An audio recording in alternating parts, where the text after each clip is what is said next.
اعوذ بالله من الشیطان الرجیم. بسم الله الرحمن الرحیم.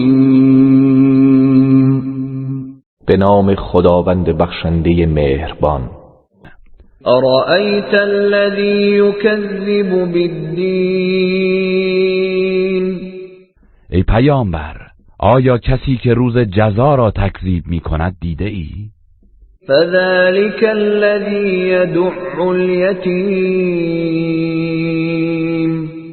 پس او همان کسی است که یتیم را با خشونت از خود میراند. ولا يحض على طعام المسكين. و دیگران را به اطعام بینوا و مستمند ترغیب نمی کند. فویل للمصلین.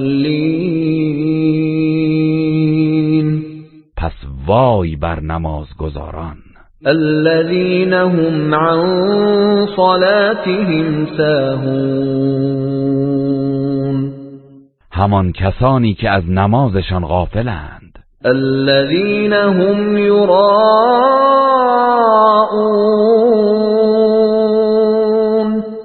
کسانی که خودنمایی می کنند. و یمنعون الماعون. و از امانت دادن وسایل ضروری زندگی دریغ می‌ورزند.